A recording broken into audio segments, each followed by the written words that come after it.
নবীজির এক সাহাবীর নাম আব্দুল্লাহ জুল ফেদাইন।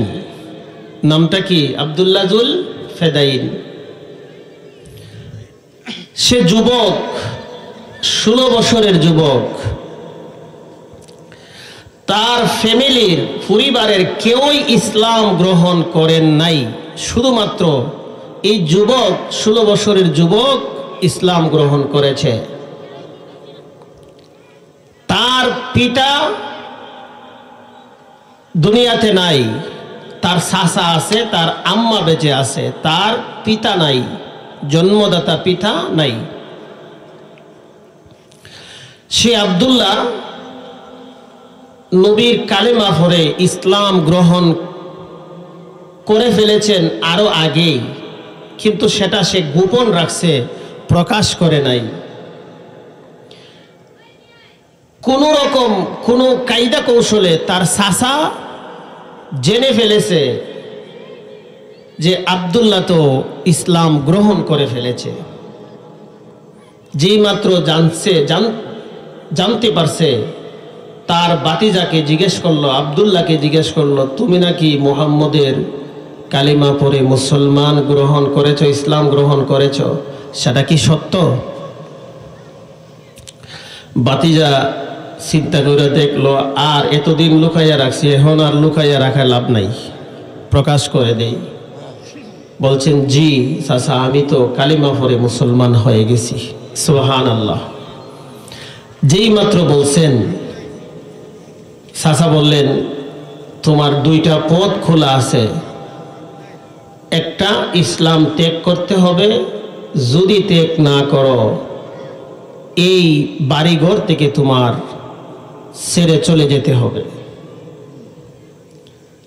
দেখো তুমি কোনটা করবা। আব্দুল্লাহ জুল ফেদাইন বললেন, চাচা আমি বুঝে নিয়েছি, আমি এই সিদ্ধান্ত নিতে পেরেছি, আমি সিদ্ধান্ত উপনীত হয়েছি, আমি যে এই বাড়িঘর ছাড়তে হবে আমি সিদ্ধান্ত নিয়ে ফেলেছি, আমি আর এই বাড়িঘরে থাকতে চাই না। আব্দুল্লাহ জুল ফেদাইন বললেন, আমি এই বাড়িঘরে থাকতে চাই না। চাচা বললেন, শুধু তোমাকে এমনিতেই ছেড়ে দেওয়া হবে না। আব্দুল্লাহ জুল ফেদাইনকে চাচা এমন ভাবে প্রহার করতে লাগলেন, মারতে লাগলেন, মারতে মারতে তার সমস্ত শরীর রক্তাক্ত করে ফেলেছে। আর বলতে লাগলো যে কালিমা তুমি গ্রহণ করেছো, ইসলাম ধর্ম তুমি গ্রহণ করেছো, তা ত্যাগ করো। আব্দুল্লাহ বললেন, চাচা জীবন যাইতে পারে, মারতে মারতে আমাকে জীবন, আমার রুহু বের হতে পারে, আমাকে মেরে ফেলতে পারেন, তবু আমি ইসলাম ধর্ম ছাড়ব না, ত্যাগ করব না। সুবহানাল্লাহ। শেষ পর্যন্ত যখন রক্তাক্ত করে ফেললেন, প্রহার করলেন, প্রচন্ড মারলেন, তথাপি তিনি ইসলাম ত্যাগ করলেন না। আব্দুল্লাহ জুল ফেদাইন তিনি সিদ্ধান্ত নিয়ে ফেলেন, আমি আর এই বাড়ি ঘরে থাকবো না। তার মা ঘর থেকে দেখতেছে, তার চাচা যে তার মারতেছে, ঘর থেকে দেখতেছে, কিন্তু প্রতিবাদ করার মতো সাহস নাই। কেননা সে ইসলাম গ্রহণ করেছে। মার সাহস নাই চাচার কাছে গিয়ে তার সন্তানকে এই মারের হাত থেকে বাঁচাইবার মতো, মার সাহস নাই। দৌড়িয়ে মার কাছে গেলেন। চাচা বললেন, তোমার শরীরের জামা কাপড় খুলে ফেলো, এগুলা তোমার, আমার সম্পদের অংশ, আমার টাকার পয়সা কিনা, আমার টাকার কিনা, এগুলো তুমি খুলে ফেলো। বললেন, চাচা আমি কিভাবে খুলবো? আমি কি উলঙ্গ হয়ে যাব? লজ্জাস্থান মানুষে দেখবে না। বললেন, তাতে কোনো কিছু আসে যায় না, তুমি খুলে ফেলতে হবে। তারা এগুলা টেনে হেসড়ে ওনার গায়ের জামাগুলা খুলে ফেললেন। মা বললেন, বাবা একটা চাদর নেও, এই চাদরটা নিয়ে অন্তত পক্ষে তুমি তোমার লজ্জা স্থান রাখো। তখন একটা চাদর দিয়ে কোনো রকম 2 টুকরা করে তার লজ্জা স্থানটা ডাইখা তিনি এই বাড়িঘর ছেড়ে দিয়ে আল্লাহর হাবিবের দরবারে উপস্থিত হয়ে গেছেন। সুবহানাল্লাহ। রাত্রির অন্ধকারে গভীর রাত্রে আব্দুল্লাহ বাড়ি থেকে রওনা হয়ে গেছেন মদিনাতুল মুনাওয়ারায়। রাত্র গভীর হয়ে গেছে, আল্লাহর হাবিব তাহাজ্জুদের নামাজের পরে ফজরের আজান হয়ে গেছে। মসজিদের দরজার মধ্যে আব্দুল্লাহ বসা। আল্লাহর হাবিব যখন হুজরা মুবারক থেকে যখন নামলেন, যখন মসজিদে নববীর মধ্যে প্রবেশ করলেন, এই প্রবেশ দ্বারের মধ্যে আব্দুল্লাহ বসা। আল্লাহর হাবিবকে সালাম দিলেন, আসসালামু আলাইকা ইয়া রাসূলুল্লাহ। আল্লাহর হাবিব তার সালামের জবাব দিলেন, কোনো কিছু বললেন না, শুধু সালামের জবাব দিয়ে আল্লাহর হাবিব নামাজ পড়ালেন, জামাতে নামাজ পড়লেন। নামাজ পড়ার পরে আব্দুল্লাহকে ডাকলেন, আব্দুল্লাহ এদিকে আসো। আব্দুল্লাহ, আমি জেনেছি, আমি জানতে পেরেছি তোমার চাচা তোমাকে বাড়ি থেকে বের করে দিয়েছে, রক্তাক্ত করেছে, তোমার জামা কাপড় সব খুলে রেখে দিয়েছে, শুধু আমি রাসূলকে মহব্বত করার কারণে। সুবহানাল্লাহ। যাও তুমি আমার মসজিদে নববীর এক পাশে 70 জন সাহাবী থাকে, ওইখানে যাও, ওইখানে খানা পিনার ব্যবস্থা আছে, যাও। ওইখানে গেলেন আব্দুল্লাহ ফেদাইন, সেখানে খানা পিনা ব্যবস্থা করলেন। সাহাবায়ে কেরাম সেখানে তিনি খাইলেন, খানা পিনা করলেন। তিনি ঘুমাইতে যাবেন, কিভাবে ঘুমাবেন?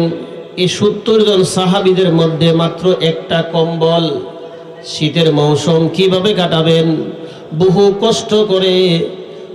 কষ্ট করে এইখানের মধ্যে তিনি কাটাইতে লাগলেন।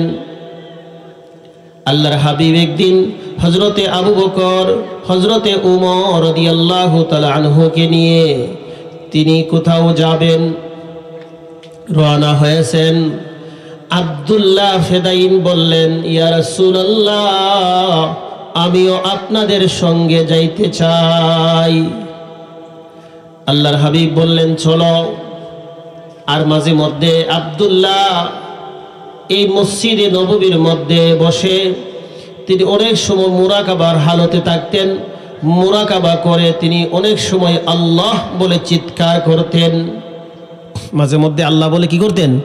আল্লাহ এরকম বলে তিনি চিৎকার করতেন। হযরত উমর বললেন, এই মিয়া, তুমি এইরকম ভাবে মসজিদে নববীর মধ্যে হঠাৎ করে তুমি আল্লাহকে চিৎকার করো, থামো, আস্তে আস্তে বলো। আল্লাহর হাবিবের দরবারে খবর গেল, ওমরে তাকে ধমকায়, নিষেধ করে আল্লাহ শব্দ বলতে, আস্তে বলার জন্য। আল্লাহর হাবিব বললেন, ওমর তুমি তাকে ধমকাইও না, কারণ সে সব কিছু ছেড়ে দিয়ে আল্লাহ রসুলের মহব্বতে এখানে এসেছে, তাকে ধমকাইও না। সে যখন এশকের মহব্বতে, যখন তার আত্মা এমনভাবে এশকের মহব্বতে প্রেমের মধ্যে হাবুডুবু খায়, তখন সে এশকের মহব্বতে তার প্রভুকে সে মুখ দিয়ে সেটা প্রকাশ হয়ে যায়। তখন আব্দুল্লাহ তাদের সঙ্গে রওনা হয়ে গেলেন। রওনা হওয়ার পর কিছু দূর যাওয়ার পর আব্দুল্লাহর গায়ে প্রচণ্ড জ্বর এসে গেল। আল্লাহর হাবিব সাল্লাল্লাহু আলাইহি ওয়াসাল্লাম তার কপালের মধ্যে হাত দিয়ে দেখলেন আব্দুল্লাহ এমন প্রচণ্ড জ্বর আসছে, আর তার চেহারার দিকে তাকাইয়া নবীজি ভাবতে লাগলেন সে হয়তোবা দুনিয়াতে আর তার হায়াত আর বাকি নাই। সুবহানাল্লাহ, সে দুনিয়ার থেকে বিদায় হয়ে যাবে। নবীজি বললেন, তার চেহারার দিকে তাকাইলেন, আর সেও নবীজির দিকে তাকাইয়া রইছে।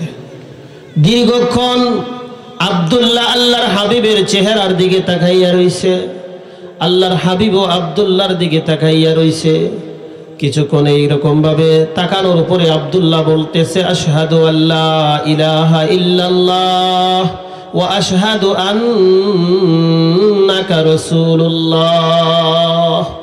সুবহানাল্লাহ, আমি সাক্ষ্য দিচ্ছি আল্লাহ ছাড়া কোনো মাবুদ নাই, আর নিশ্চয় আপনি, ওয়া আশহাদু আন্নাকা রাসূলুল্লাহ, নিশ্চয় আপনি আল্লাহর রাসূল।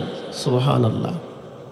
এই কথা বলতে বলতে বলতে বলতে আব্দুল্লাহ নিঃশ্বাস ত্যাগ করলেন। ইন্না লিল্লাহি ওয়া ইন্না ইলাইহি রাজিউন। আল্লাহর হাবিব সাল্লাল্লাহু আলাইহি সাল্লাম বললেন, তোমরা তার গোসলের ব্যবস্থা করো।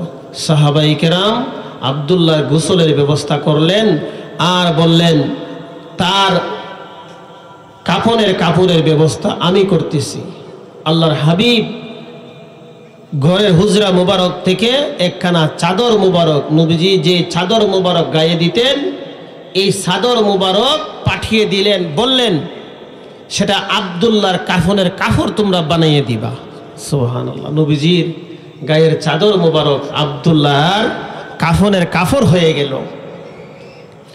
তখন সাহাবায়ে কেরাম লাশ গোসল করানোর পরে নবীজির চাদর মুবারক দিয়া পেছানোর পরে নবীজি বললেন, তার জানাজার নামাজ আমি নিজে পড়াবো।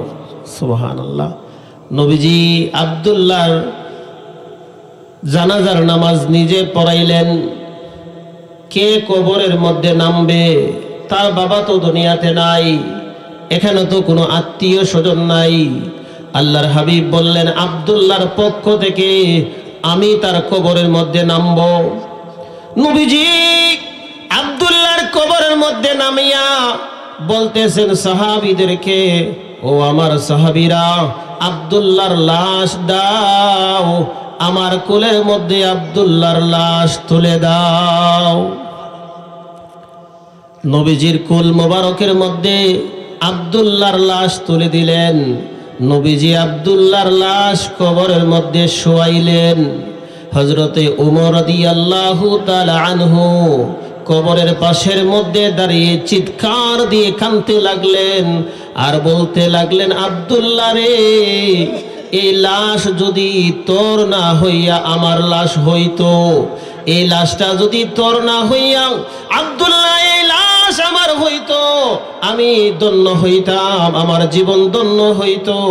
যে চাদর মুবারক দিয়ে আল্লাহর হাবিবের গায়ের জামা চাদর মুবারক তোমার কাফন হয়ে গেছে, আল্লাহর হাবিব তোমার জানাজার নামাজ পড়াইছে, আর আল্লাহ রসুল তোমাকে খুলে নিয়া কবরের মধ্যে শোয়া দিছেন। আল্লাহর কাছে দু হাত তুলে আল্লাহর হাবিব দোয়া করতে লাগলেন, আল্লাহ আমি আব্দুল্লাহর প্রতি সন্তুষ্ট, মাওলা তুমিও আব্দুল্লাহর প্রতি সন্তুষ্ট হইয়া যাও। সুবহানাল্লাহ। এই জন্য বউয়েরা আমার, আল্লাহর হাবিবের প্রতি মহব্বত হলো ঈমানের পূর্ণ শর্ত। ঈমানের পূর্ব শর্ত হলো আল্লাহর হাবিবের প্রতি মহব্বত রাখা।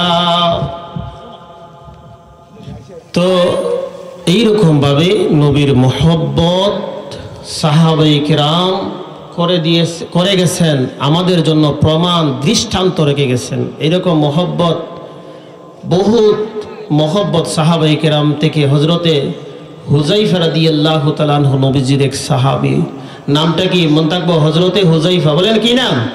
হযরতে হুযায়ফা। হযরতে হুযায়ফা রাদিয়াল্লাহু তাআলা আনহু 18 বছরের যুবক, বিবাহ শাদী করে নাই, তখন নবীজির দরবারে আসা যাওয়া করেন। একদিন হুনাইনের যুদ্ধে শুরু হয়ে যাবে।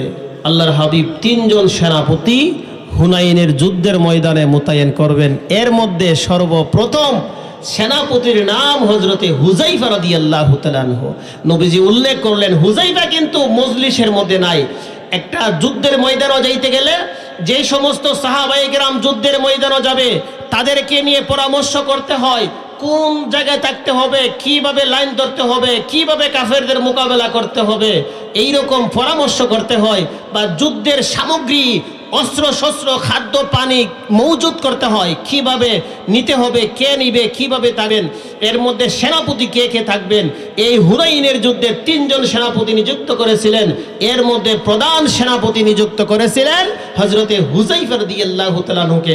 হুযায়ফা মজলিসের মধ্যে নাই। যেই রাত্রে পরামর্শ করবেন সেই রাত্রে নবীজি দেখতেছেন হুযায়ফা নাই, হুযায়ফার নামটা নবীজি লিখলেন। এই মজলিসের মধ্যে হুযায়ফারে তালাশ করতেছেন, হুযায়ফারে পাইতেছেন না। লোক মারফতে জানাইলেন, হুযায়ফা কোথায় তোমরা দেখো।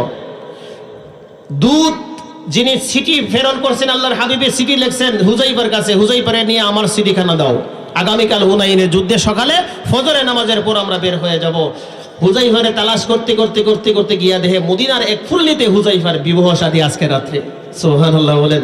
হুযায়ফা রাদিয়াল্লাহু তাআলা আনহু বিবাহ শাদী হয়ে গেছে, অনুষ্ঠান হয়ে গেছে। এখন মজলিসের মধ্যে বিবাহ শাদীর পরে একটা মিষ্টি অথবা খিজুর তাবারক বিতরণ করা সুন্নত রাসূল, সেখানে শরবত পান করে দিয়েছে বা মিষ্টি বিতরণ করতেছে। এই মুহূর্তে কাছেত গিয়ে হুযায়ফারে আস্তে করে ডাক দিলেন, নতুন জামাই হুযায়ফা বসা, সেখানে হুযায়ফারে ডাক দিয়ে বলেন, হুযায়ফা এদিকে আসেন, নিয়ে চিঠিখানা ধরিয়ে দিলেন। হুযায়ফা দেখতেছেন আল্লাহর হাবিবের চিঠি লেখছে আমার কাছে। নবীজি চিঠি লিখছেন, হুযায়ফা আগামীকাল হুনাইনের যুদ্ধ প্রথম সেনাপতি তোমাকে নিযুক্ত করেছি। আমি সংক্ষিপ্ত 5 মিনিটের মধ্যে শেষ করে দেব। হুযায়ফা তোমাকে সর্বপ্রথম প্রধান সেনাপতি নিযুক্ত করলাম। তুমি যেখানে থাকো না কেন, আমার চিঠি পাওয়া মাত্র তুমি তাড়াতাড়ি মদিনা মুনাওয়ারায় চলে আসবে। হুযায়ফা দেরি না করে চট করে তিনি যখন এই চিঠিখানা পড়লেন, চোখে মুখে লাগাইলেন, বুকের মধ্যে লাগাইলেন, চুমু খাইলেন। খাইয়া হুযায়ফা রাদিয়াল্লাহু তাআলা আনহু ঘোড়ার পিঠরে সওয়ার হয়ে গেলেন। যখন সওয়ার হবেন, মুজলিসের লোকেরা বলতেছেন, আরে নতুন জামাই কই জায়গা, এই মুহূর্তে তার বিবাহ শাদী হয়েছে, নতুন জামাই যদি ঘোড়ার উঠে উঠতে জায়গা, আপনারা কিতা কইবেন, আরে জায়গা কই। তো লোকেরা বলতেছেন, হুযায়ফা আপনি কোথায় যাইতেছেন, এই মুহূর্তে আপনার নতুন বিবাহ শাদী হয়েছে। বললেন, এই মুহূর্তে এখানে আমার থাকা সম্ভব নয়, আল্লাহর হাবিবের চিঠি পাঠাইছেন, আমার এই মুহূর্তে রাসূলের দরবারও যাওয়া আমার ফরজ কর্তব্য হয়ে গেছে, আমি এখানে থাকা আমার জন্য ফরজ নয়। হুযায়ফা রাদিয়াল্লাহু তাআলা চলে যাবেন, চলে গেছেন। যাওয়ার পরে সেখানে আল্লাহর হাবিব তাকে দেখলেন, দেখার পরে বললেন, আগামীকাল হুনাইনের যুদ্ধে তোমাকে সেনাপতি প্রধান বানাইলাম, তুমি থাকতে হবে। এরকমভাবে যখন মজলিসের মধ্যে পরামর্শ করতেছেন, এই মুহূর্তে একটা চিঠি আইছে হুযায়ফার কাছে। কে লেখছে?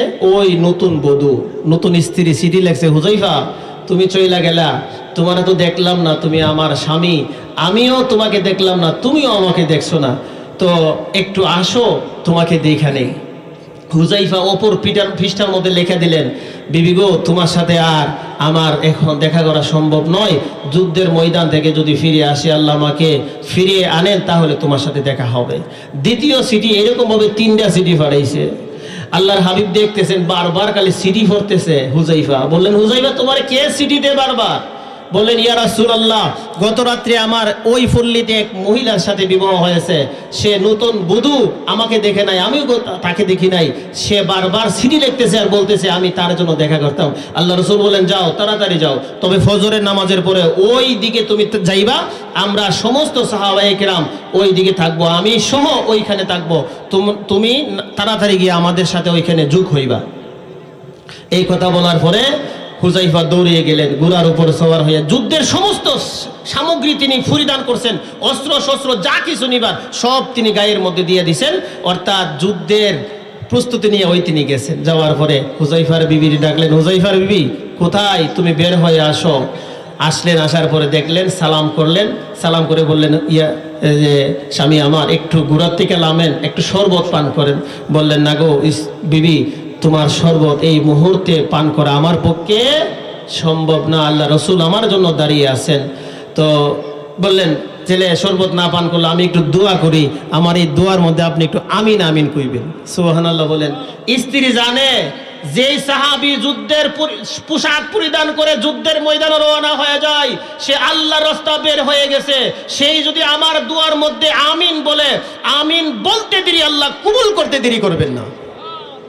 সে মুস্তাজাবুদ দাওয়াত, আল্লাহর কাছে চাইলে আল্লাহ দিতে বাধ্য হয়ে যান। সুবহানাল্লাহ। হযরতে হুযায়ফার বিবি দোয়া করলেন, আল্লাহ আমি হতভাগিনী, এই মুহূর্তে আমার কিছুক্ষণ আগে আমার তার সাথে বিবাহ শাদী হয়েছে, আল্লাহ আমার স্বামীকে তুমি সহি সালামতে ফিরাইয়া দিও। হযরতে হুযায়ফা আস্তে করে হাত নামাইয়া দিলেন, বললেন না, এই দোয়া তোমার, এই দোয়াতে আমি আমিন বলা আমার পক্ষে সম্ভব না। তিনি আমিন বললেন না। সুবহানাল্লাহ বলেন।